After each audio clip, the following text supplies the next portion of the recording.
Back to my channel. তো সকাল সকাল চলে এসেছি, সকাল না সকালের টিফিন সব হয়ে গেছে। এখন ছেলেকে রেডি করাচ্ছি আর এখন থেকে আমার ব্লগটা স্টার্ট করছি। তো অলরেডি ছেলে রেডি হয়ে বসে রয়েছে এইখানটা, ওর টিচার এসে পড়িয়ে চলে গেছে, সকালের টিফিন খাওয়া হয়ে গেছে। স্কুল যেতে বারণ করছি কারণ আজকে কি আছে বাবু, আচ্ছা প্রায় পুজো চলে এসেছে, দ্বিতীয়া না তৃতীয়া, কিন্তু তবু স্কুল যাবে কারণ ওর বন্ধুরা যাবে, এই কারণে ও আজকে স্কুল যাবে। বলছে কালকে থেকে কামাই করবো, তো দেখা যাক কালকে থেকে কামাই করে কিনা, তাই তো। চলো আমি ওকে রেডি করিয়ে দিই।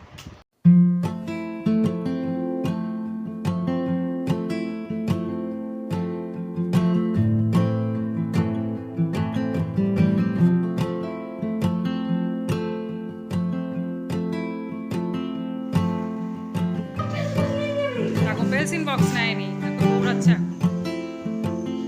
নিয়েছিস, ভুলে গেছিস নাকি পেন্সিল বক্স? চল, গাড়ি আসেনি, গাড়ি আসবে তারপর যাবি।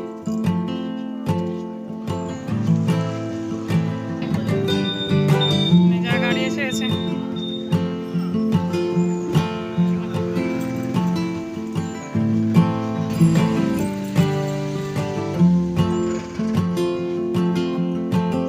স্কুলে গাড়িতে স্কুলের গাড়িতে দিয়ে এসেছি, এবার ঘরের কাজ শুরু করি। ঘরে অনেক কাজ আছে, তাই আগে রান্না করি, এবার দুপুরে রান্না স্টার্ট করব। আর আজকে বাইরে ভালো রোদ উঠেছে, সেজন্য আজকে বিছনার চাদর ওখানটা সব আমি রেখেছি ঝুড়ির ভিতরে, ওগুলো আজকে ধুয়ে দেবো। তো চলো আমার সাথে থাকতে থাকো, আর কী কাজ করি সেগুলো আমি তোমাকে দেখাতে থাকি। তো অলরেডি ওল সেদ্ধ আমার করা রয়েছে, আজকে করবো জলপাইয়ের চাটনি। এদিকে আলু রয়েছে করা, তো আজকে ওল করে নিই, ওলের তরকারি করব। আর আমরা খাবো চিলা, আমি আর আমার ছেলে, এই কারণে আজকে একটু ওটস আর একটু মুসুর ডাল আর ওটস মিক্সিতে বেটে তার মধ্যে একটু আদা দেবো, মিক্সিতে বেটে ওরা একটা চিলা বানাবো। তো ওটা করবো বিকেলবেলা, যখন ও আসবে। আর তার আগে আমি আমার হাজব্যান্ডের জন্য দুপুরের ওলের তরকারিটা আর জলপাইয়ের চাটনিটা আমি করে নিই তাড়াতাড়ি করে।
এসে গেছি ছাদে, কারণ ছাদে অনেক জামা কাপড় আজকে ধুয়েছি, তো সেগুলো নিতে এসেছি। সব শুকিয়ে গেছে অলরেডি, হ্যাঁ শুকিয়ে গেছে সব, একটা দুটো ভেজা থাকতে পারে, নিয়ে চলে যায়। এইটা যেমন একটুখানি ভেজা আছে, নাহলে আবার কখন বৃষ্টি চলে আসবে দেখা গেল, রেখে দিলাম, ওই ভয়ে নিয়ে চলে যায়। আর এখনও ছাদে দেখো এই সাইডটা উঁচু আছে আর এই সাইডটায় জল, একটুখানি ভেজা ভেজা জল রয়েছে। আর আমার জামা কাপড় চারদিকে রয়েছে, তো আমি জামা কাপড়গুলো তাড়াতাড়ি করে তুলে নিই।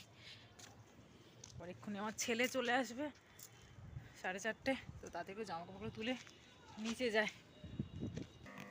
সব নিয়ে এসছি, আর আজকে কেস জুতোটাও ধুয়ে দিয়েছি একবারে, নাহলে আবার কবে ধোবো তার নেই ঠিক। এবার এগুলো দেখি কোনটা ভেজা আছে আর কোনটা শুকনো, সেই অনুযায়ী এ করবো। আর এখন বাজে ঘড়িতে 3টে, আর ঠিক 4টে 4:30 দিকে ছেলে চলে আসবে। 4:30 না 4:15 ওদের ছুটি হয় স্কুল, আর 4:30 সময় চলে আসবে। তো ততক্ষণ আমি এই জামা কাপড়গুলো একটুখানি ভাঁজ করে নিই। স্কুল থেকে চলে এসছে, এবার কি বলেছে ম্যাডাম, তো স্কুল থেকে এসে এবার শুরু হবে ওর নাখড়া। আর আজকের ব্লগটা আমরা এখানেই শেষ করছি, দেখা হবে তোমাদের সাথে পরের একটা ব্লগে। টাটা টাটা করে দাও।